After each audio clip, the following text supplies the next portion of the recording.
We arrived at the cabin as the sun dropped behind the Appalachian Ridge, turning the forest into a wall of shadows. 5 of us tumbled out of Travis's Jeep, our 3rd annual Halloween weekend trip, a tradition we'd started sophomore year. But this year felt different. Marin and I had been circling around something unspoken for months. Travis knew it. Tessa knew it. Even Russell had picked up on it. Only the 2 of us pretended not to notice. I'm Julian Reeves, the cautious one in our group. Travis Cliff jumped into quarries. I checked the depth first. Marin passionately debated philosophy in class. I sat quietly taking notes. My mother once said I was born old.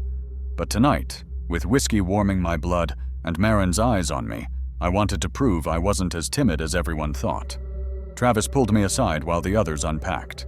"Check this out," he said, opening his phone to show me a grainy photograph. A wooden sign half buried in dead leaves. The carved letters read, "Welcome to Ashwood, Estate 1847. Some guy on Reddit claims he found an entire ghost village out here. Says it only appears on Halloween night. Full of buildings from the 1860s, perfectly preserved. Like everyone just vanished mid-dinner. Sounds like typical internet garbage, Marin called from the other room. No coordinates, nobody can find it twice. That's what makes it worth checking out, Travis said, then looked at me. His eyes held something, a challenge, an opportunity. Julian, you should go find it. Bring back proof. Winner gets... He glanced toward where Marin was unpacking. Bragging rights. Heat flushed my face. What kind of proof? Photo. Artifact. Something real. Travis grinned. Just stay on the marked trails. The host mentioned old settlement ruins nearby. Probably it. After dinner and a bottle of whiskey split 5 ways, the dare solidified into a plan. At 10 o'clock, I stood at the cabin door with my phone, a flashlight, and a pocket knife I'd never used for anything but opening Amazon packages. Marin touched my arm lightly. The simple gesture made my heart race. Don't do anything stupid. It's not worth it. But the whiskey made me brave, and her worried smile made me determined. I stepped into the October night. The marked trail was easy at first. My phone's flashlight carved a tunnel through the darkness. The group's laughter faded behind me. After 10 minutes, I spotted a deer path cutting off to the right. Narrower, wilder. I took it. The forest changed. Trees grew closer together, branches weaving overhead like clasped fingers. My phone signal dropped to nothing. Then fog rolled in, thick between the trunks like something alive, something purposeful. It happened so fast I couldn't turn back. That's when I saw the post. It leaned at a 45-degree angle, half swallowed by moss and earth. But the carved letters were still legible in my flashlight beam. Welcome to Ashwood, Est 1847. My heart slammed against my ribs. I took a photo, but when I checked the screen, the image was corrupted, streaked with digital static. I tried again. Same result. Beyond the sign, a path emerged from the fog. Not overgrown, not ancient, almost maintained like someone had walked it recently. I knew I should turn back. The voice in my head, the one that always kept me safe, always kept me cautious, screamed at me to run. But tonight, that voice was drowned out by another image. Marin looking at me with admiration when I returned with proof. I went deeper. The first building emerged from the fog, like a ship materializing from heavy seas. A white church with a tall steeple, its paint faded, but intact. Then more structures appeared. A general store with glass windows still unbroken, a schoolhouse with a bell tower, rows of homes with porches and rocking chairs. Everything frozen, everything waiting. I had found Ashwood. The village square felt crowded, despite being empty, like I'd walked into a room seconds after everyone left. Through a window, I saw dishes on a table, plates arranged as if for dinner, forks laid beside them. A broom leaned against a storefront. Near the schoolhouse steps, a child's toy, a wooden horse, lay in the dirt, one leg broken. My phone buzzed in my pocket. Impossible, there was no signal. But when I pulled it out, the screen showed 11:47 p.m. I'd left the cabin at 10 o'clock. Had I really been walking for almost 2 hours? The timestamp flickered, then changed. 11:31 p.m., then 12:03 a.m. then back to 11:47 p.m. Time itself seemed confused here. I moved toward the schoolhouse, my footsteps too loud on the wooden porch. The door hung open, creaking softly in a wind I couldn't feel. Inside, moonlight filtered through dusty windows, illuminating rows of small desks carved with initials. A chalkboard dominated the front wall, written in perfect cursive. October 31st, 1862. Spelling test tomorrow. Tomorrow never came. Children's drawings covered the walls. Most showed houses, families, simple stick figures holding hands. But others were different, dark figures with impossibly long arms reaching down from the sky. Symbols I didn't recognize, arranged in circles. And in the corner, drawn in what looked like charcoal, a tall figure with no face. Beneath it, in a child's handwriting, "The Harvest Man came for us." My hands trembled as I photographed the drawing. The image appeared on my screen for a moment, then corrupted, but not before I saw something that hadn't been visible to my naked eye. In the photograph, the faceless figure had moved. Its arms were reaching toward the camera. A teacher's desk sat at the front of the room. Inside the drawer, I found a leather journal, its pages brittle and brown with age. Most entries detailed mundane things: lesson plans, student progress, complaints about the winter cold. But the final entries told a different story. October 28, 1862. The sickness has taken 12 more. Dr. Crawford says it is not typhoid, not cholera, not anything he has seen before. The afflicted complain of a terrible thirst that water cannot quench. Their eyes turn black as coal. October 29, 1862. The children scream in their sleep about a tall man who walks through walls. They call him the Harvest Man. Mary Ashwood claims she saw him in the church at midnight, standing behind Pastor Whitmore during evening prayers. She said he was so tall his head touched the ceiling, and where his face should be, there was only smooth skin. October 30th, 1862. The Harvest Man is real. I saw him myself last night, standing at the edge of the forest, watching the village. When I blinked, he was closer. When I blinked again, he was at my window. The entry ended mid-sentence, the pen trailing off the page in a long, jagged line. I heard it then, slow, deliberate footsteps crossing the ceiling above me. But the schoolhouse was only 1 story tall. My breath caught in my throat. I looked up at the ceiling boards. Dust drifted down through cracks as something heavy moved across the roof. The footsteps were too slow, too measured. Each one fell with the weight of something much larger than human. Then the footsteps stopped. Directly above my head, something was waiting. A sound drifted across the square, a music box playing a lullaby, tinny and ancient. The melody was wrong somehow, notes held too long, the rhythm irregular like a stuttering heartbeat. I moved to the window, my legs shaking. Candlelight flickered in the church across the square. Not electric light, real flames dancing behind stained glass windows, casting moving shadows on the walls. The logical part of my brain, the cautious Julian who always calculated risks, screamed that I should run, but I needed to understand. The journal had mentioned the Harvest Man in the church. If I could see what was there, photograph it, maybe I could understand what happened to these people. I crossed the square toward the church, each step feeling like a mistake I couldn't take back. The church doors stood open, inviting. Inside, dozens of candles burned in wall sconces, their flames perfectly still despite the draft from outside.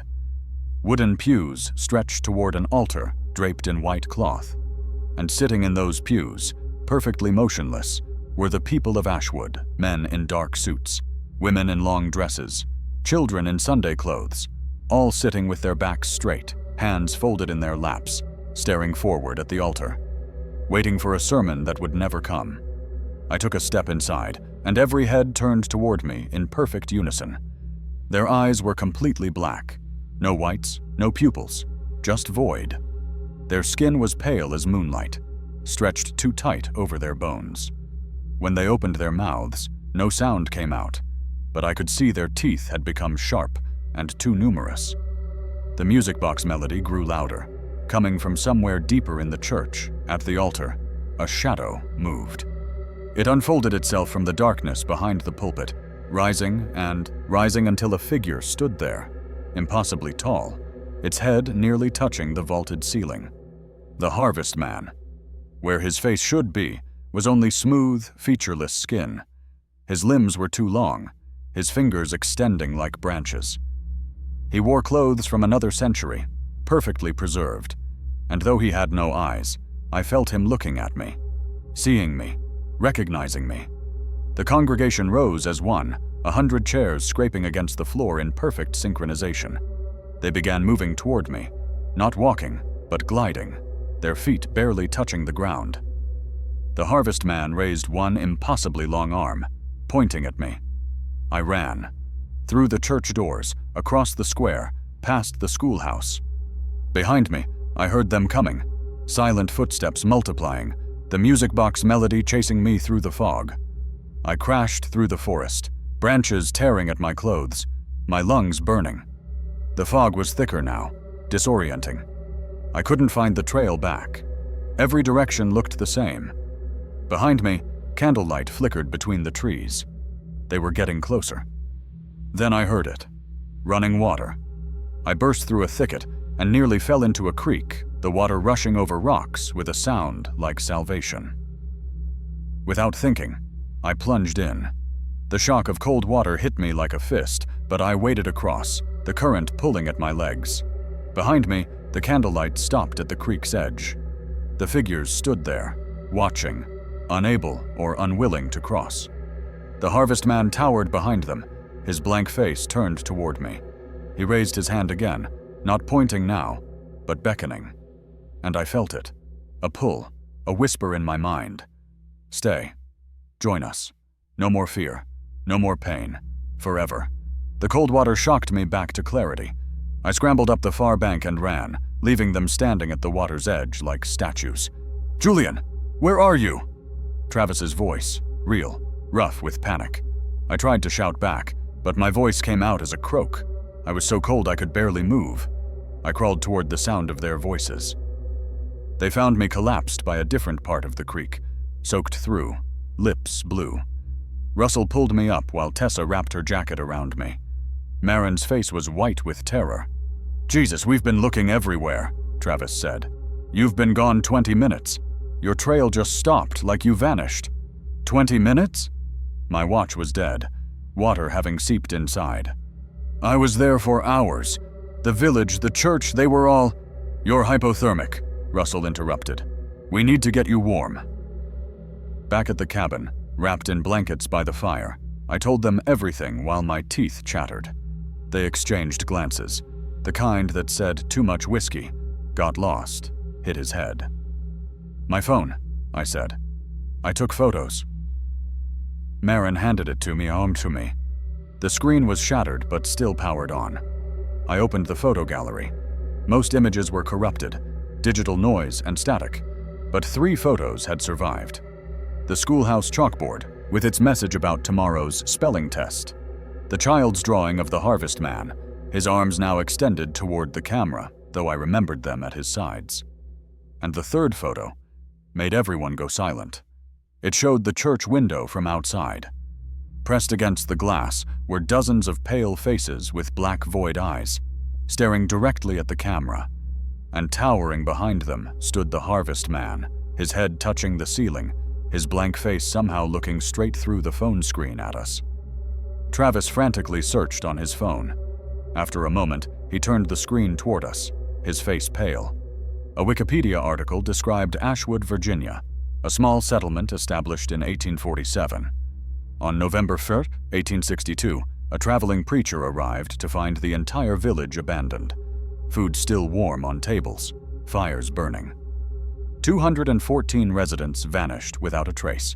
Local legends spoke of a harvest man who appeared during times of plague, offering eternal life in exchange for souls.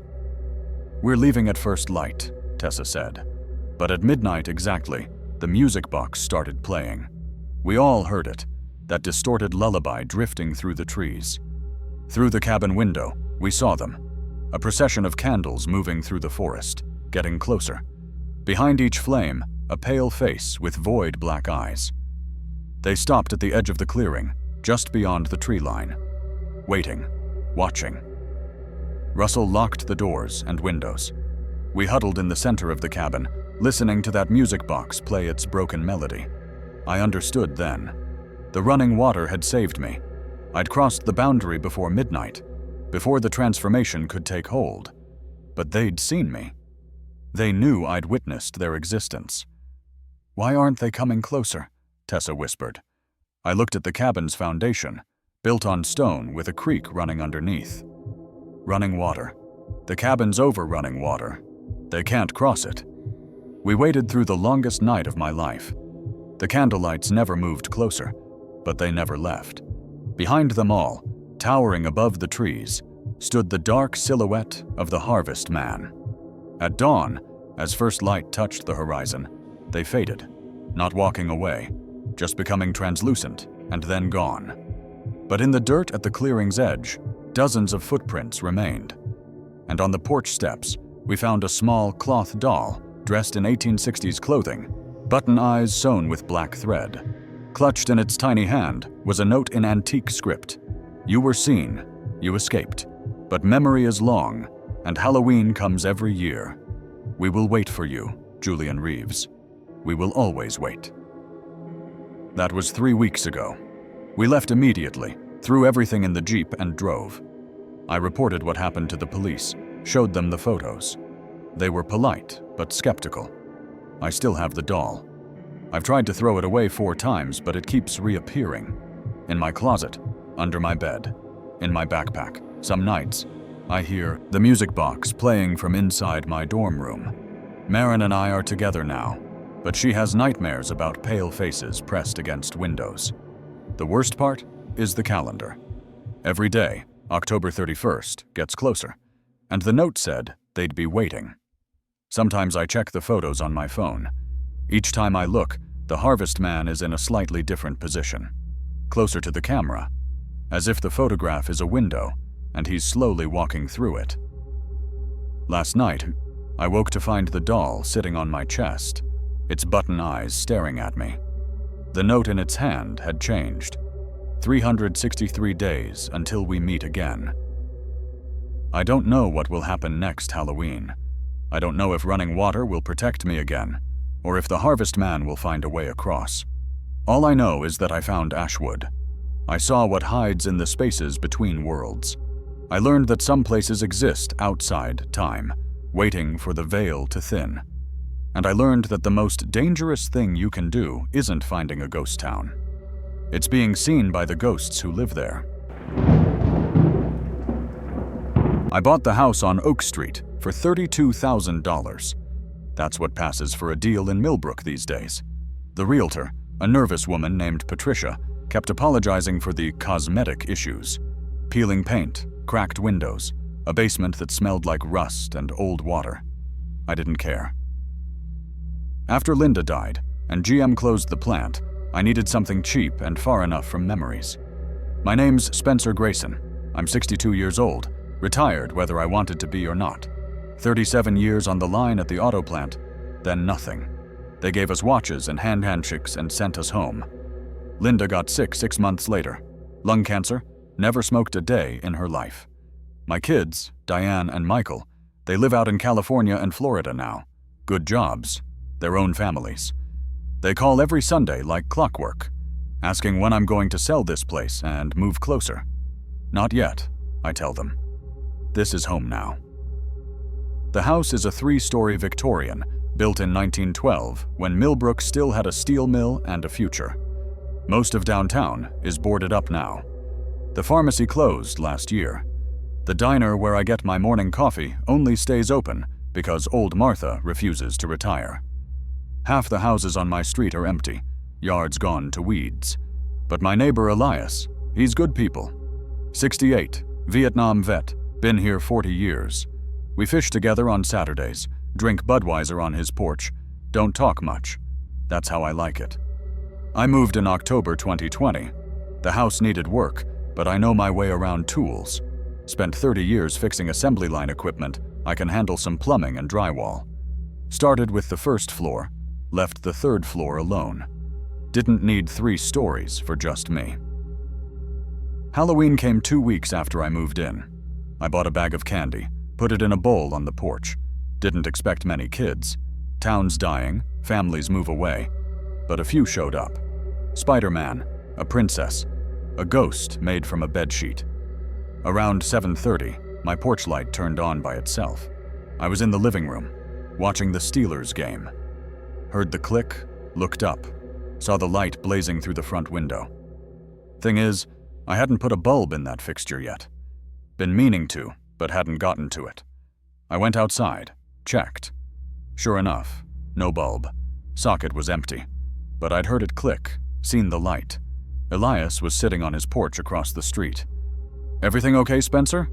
"Light came on," I said. "Except there's no bulb." He took a long pull from his beer. "That right? You saw it?" "Saw something." He looked at my house for a long moment. "You know the history of that place? Old couple died. Sat empty for 5 years. That's all Patricia told me." Elias shifted in his chair. "Before them, it was the Carlson place." "Okay." "Family died there. Halloween 1985. Murder-suicide, they said. Parents killed. Little girl went missing. Just the boy survived." A chill ran down my spine that had nothing to do with the October wind. "Police ever find the girl?" Elias shook his head. "Emily Carlson, 8 years old. Never found a body, never caught who did it. Boy claimed he didn't remember anything.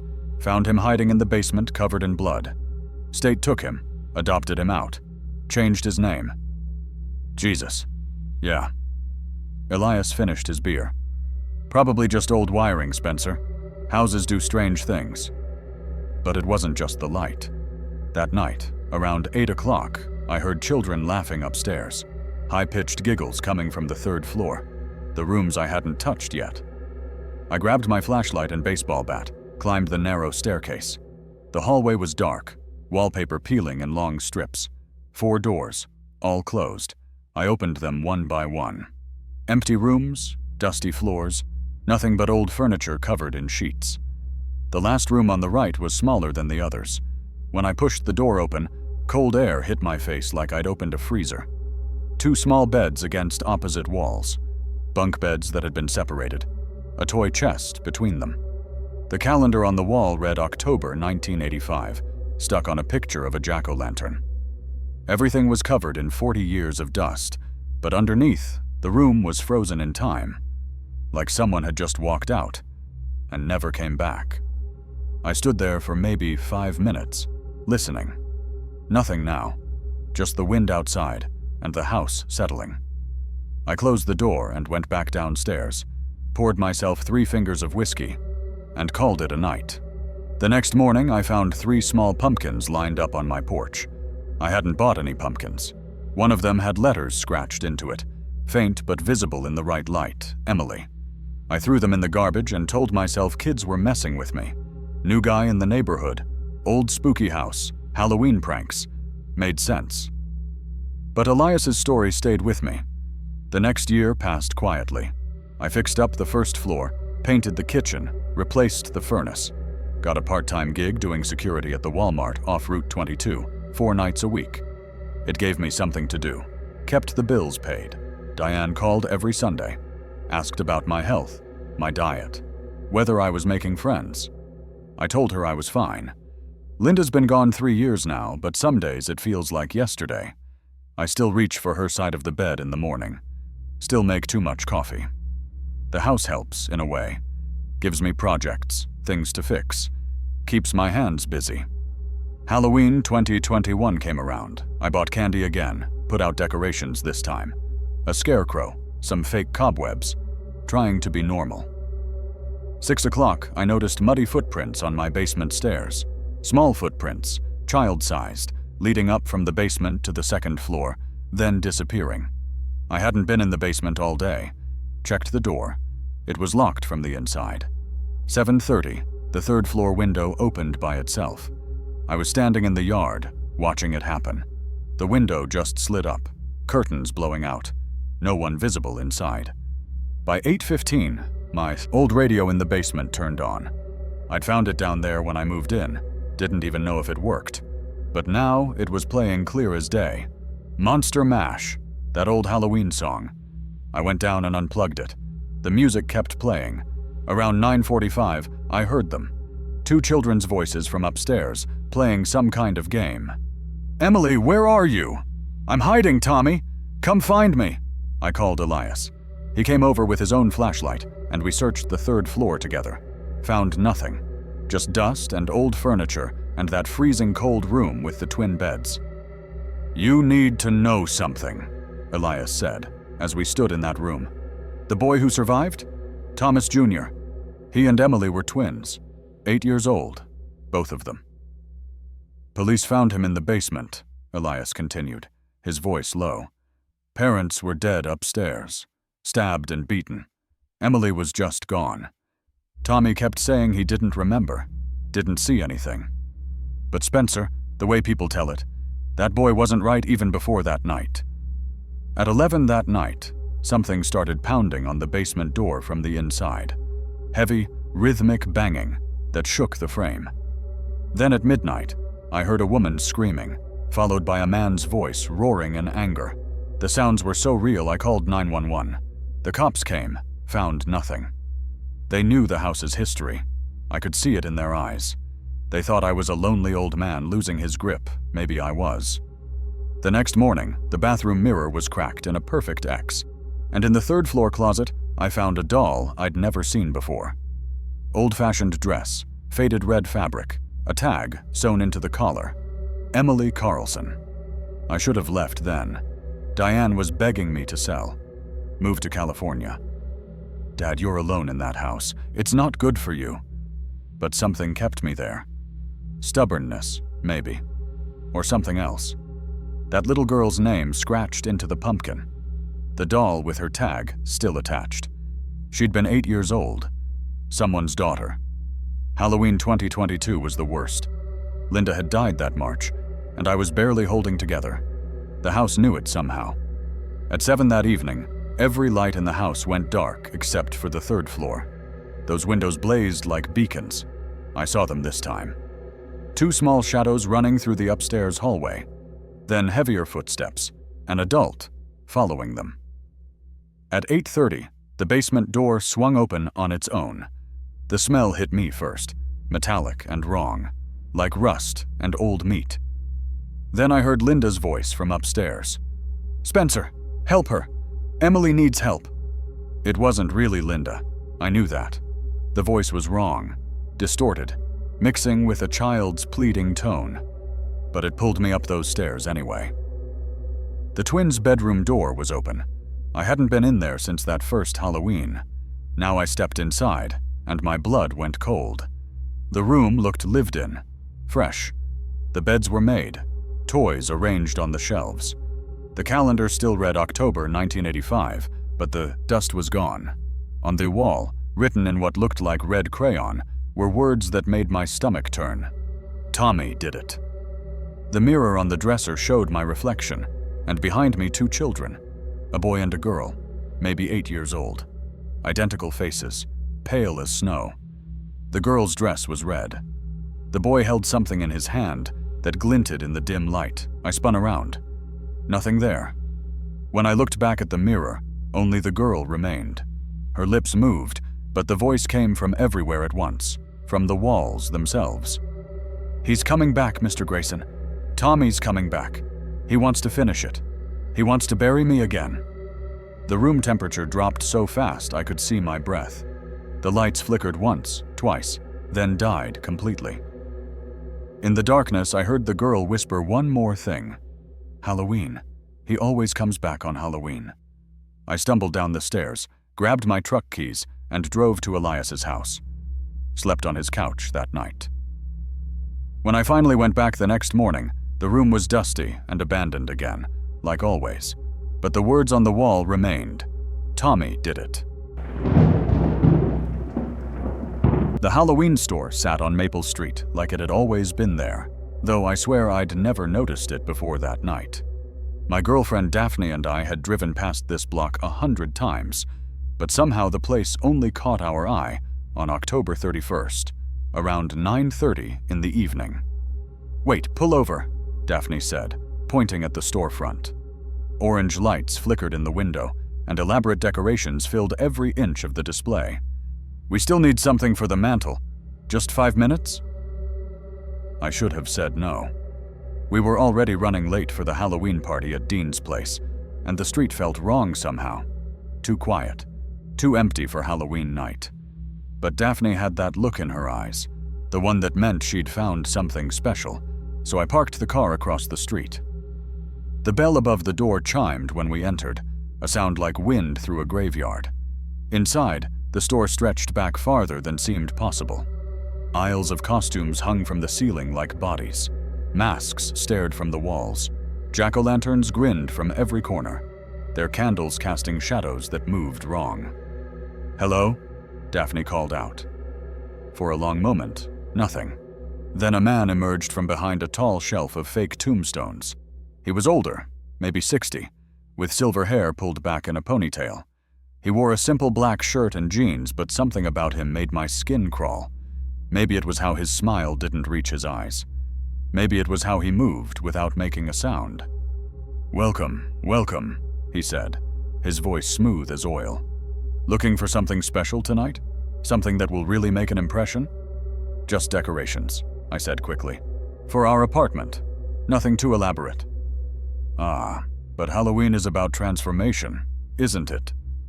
The man moved closer, and I noticed his shoes. Flat, soft-soled, the kind that wouldn't leave footprints. About revealing what we hide the other 364 days. About truth in darkness. Daphne was already wandering deeper into the store, running her fingers over vintage-looking witch figurines and strings of orange lights. I followed her, keeping one eye on the shop owner, who drifted behind us like smoke. "We have a special collection," he said, appearing suddenly at my elbow. I hadn't heard him move. "In the basement, items from previous customers. Each piece tells a story. Most people never get to see it. But you two?" He paused, studying us with an intensity that made my stomach turn. "You have potential. Would you like to take a look?" "That's okay," I started to say. But Daphne was already turning around, her eyes bright with interest. "Really? What kind of pieces?" "Come, I'll show you." The man gestured toward the back of the store, where a door stood slightly ajar. "Just down the stairs. I keep my finest work away from daylight. It preserves them, keeps them fresh." Every instinct I had screamed to grab Daphne's hand and leave, but she was already moving toward the door, already stepping through it. And I couldn't let her go down there alone. So I followed, pulling out my phone to text Dean that we'd be late. No signal. "The basement walls are thick," the shop owner said behind me, his breath cold on my neck. "Very private, very quiet. Perfect for intimate conversations without interruption." The stairs descended into darkness. The shop owner flipped a switch, and dim lights flickered on, revealing concrete walls and a low ceiling.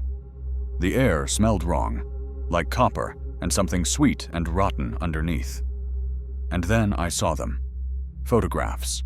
Dozens of them, covering one entire wall. Polaroids and printed pictures, all showing the same thing.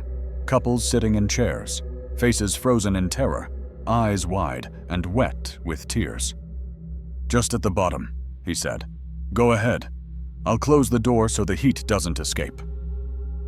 We heard the click of a lock before we could react. 2 metal chairs waited in the center of the basement, bolted to the concrete floor.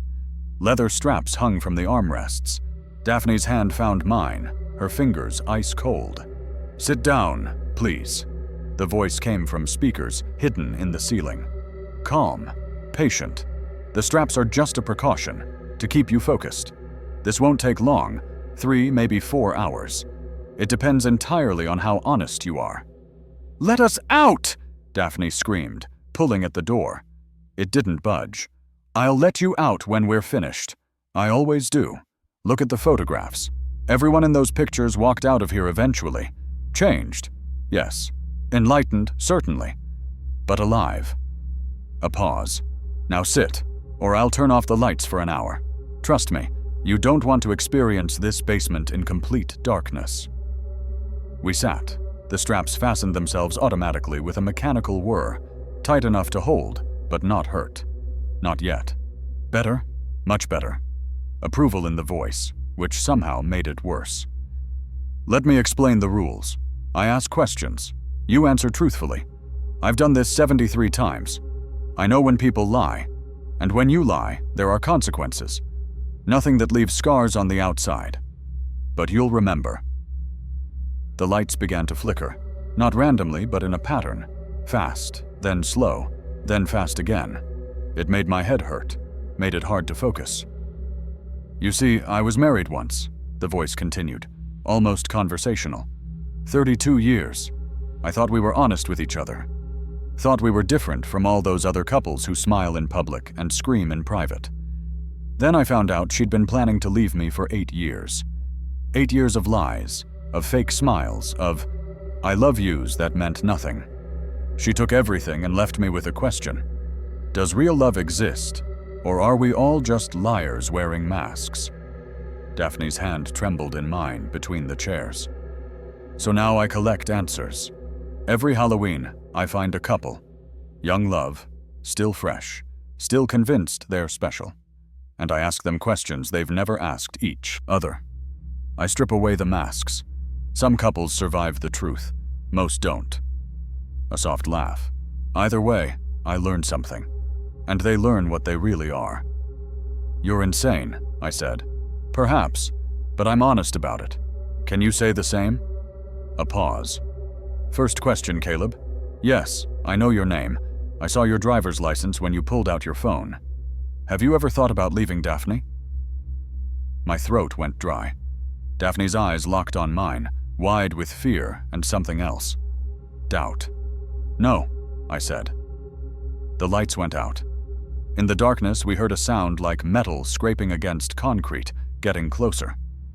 Daphne gasped, and I felt her pull against the straps. The sound circled us, moving faster, and then something cold brushed against my neck. I screamed. The light snapped back on. Nothing had touched us. Nothing had moved. But my heart hammered against my ribs, and Daphne was crying silently. "Let's try again. Have you ever thought about leaving Daphne?" "Yes." The word came out broken. "After the fight about moving. When you said I cared more about my career than us, I thought maybe it would be easier alone." Daphne's face crumbled, but the voice continued, merciless. "Good. Honest. Daphne, your turn. Did you really forgive Caleb for missing your mother's funeral?" "Yes," Daphne said immediately. Darkness again. This time the cold lasted longer, and I heard Daphne screaming, heard that scraping sound right next to her chair. When the lights returned, she was hyperventilating.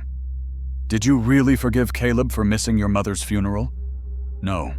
She was sobbing now. "I told you it was okay.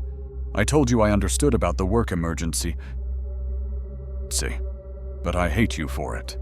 Every time I think about that day, about standing alone at her grave, I hate you a little bit more." The words hit me like a physical blow. I'd apologized 100 times. She'd said it was fine. She'd said, "She lied," the voice said softly. "Just like my wife lied when she said she was happy. Just like everyone lies." For the next 3 hours, it continued. The questions cut deeper each time. If you could go back, would you choose someone else? What's the worst thing you've ever thought about your partner? When did you stop believing this would last forever? Between questions, the temperature dropped degree by degree until we could see our breath. The lights shifted to sickly green, then red, then a blue so deep it felt like drowning. Sounds played through the speakers, Daphne's voice saying, "Help me," over and over, even though she sat right beside me. My own voice whispering cruel things I'd never said aloud, but had thought in my darkest moments. The worst question came near the end. If only one of you could leave tonight, if I gave you that choice right now, who would you save? "Daphne," I said immediately. "Always Daphne." Touching, but you hesitated. Just for half a second, your brain calculated survival. Your brain chose you, the voice paused. Daphne, same question. Caleb or yourself? The silence stretched too long. Far too long. I don't know, she finally whispered. God help me, I don't know. I felt something break inside my chest. Not anger. Worse than anger. Understanding. We weren't who we thought we were. The basement hadn't changed us. It had just turned on the lights and made us see what was already there. Perfect, the voice said, and for the first time, it sounded satisfied. That's what I needed. Pure, honest uncertainty. The admission that love isn't enough to override survival instinct. Thank you both. The straps released with a click. The metal door at the top of the stairs swung open. You can go now, straight out the front door. Your car is across the street. Your phones will work once you're outside. A pause. Don't bother going to the police. By the time they arrive, there will be nothing here. No basement, no cameras, no proof. Just an empty storefront that's been vacant for months. They'll think you had a Halloween scare, maybe some drugs. They'll send you home. We didn't wait. We ran up those stairs on legs that barely worked, through the dark shop, out into the cold October air. My phone showed 12:47 a.m. 3 hours gone. Messages from Dean asking where we were. Behind us, the Halloween store's lights went dark. The police came 20 minutes later. The building was empty. Dust on the floors showed no footprints, but ours. The basement door led to a shallow storage closet. No chairs, no cameras, no photographs. Kids use these vacant shops for pranks, the officer said. Probably speakers and strobe lights. You'd be surprised what people do for Halloween thrills. But we knew better. We knew by the way Daphne flinched when I touched her, by the way I caught myself calculating which door was closest whenever we entered a room, by the way we both heard those questions echoing in our heads at 3 in the morning. 3 weeks later, Daphne found something in her jacket pocket. The jacket from that night, a card, thick expensive paper, with elegant script. Thank you for visiting my collection. Your truth sustained me for another year. Until next Halloween. P.S. Caleb, she still hasn't forgiven you. Daphne, he chose himself first. Sweet dreams. We moved 2 states away before December. Changed our numbers. Never celebrated Halloween again. We stayed together. Maybe out of love. Maybe out of fear of proving the voice right. Maybe because we'd invested too much to quit. But something had shifted. Every time Daphne said, I love you, I heard the half-second of silence before she answered his question. Every time I held her, I remembered the cold calculation in my own mind, the survival instinct that put myself first. And sometimes, late at night when Daphne was asleep, my phone would vibrate with a text from an unknown number. Never words, just a photograph. The two of us in those chairs, faces wet with tears, holding hands while our eyes told different stories. Last week, October 27th, a package arrived. No return address. Inside, 2 Polaroid photographs in elegant frames. Us in the basement. And beneath each photo, an engraved plaque. Mine read, The coward who chose himself. Daphne's read, The liar who couldn't decide. Halloween is in 4 days. Neither of us has slept through the night since the package arrived, because tucked beneath the photographs was another card. Thank you for such excellent additions to my collection. I do hope you've learned to be more honest with each other. If not, I have an opening next Halloween. Your chairs remember you. They're waiting. This morning, Daphne asked me a question. If he gave us the choice again, if he really made us choose, would you save me? I wanted to say yes immediately. I wanted to believe I would. But I'd learned something in that basement, something that couldn't be unlearned. When the lights go out and death is scraping closer, we're all strangers to ourselves. I don't know, I told her. The truth, the horrible, honest truth. She nodded, didn't cry, just nodded. Some decorations, I've learned, you can't take down. Some of them you wear forever. And some questions, once asked, can never be unanswered. The worst part, I keep checking my phone, dreading and anticipating the next message. Because part of me, the part that learned to be honest in that basement, knows that we'll go back, maybe not this Halloween, maybe not next year, but eventually we'll return to those chairs. We'll answer more questions. We'll strip away whatever's left of the masks we wear. Because he was right about one thing. We're all liars. And somewhere, in the darkness, someone needs to collect the truth.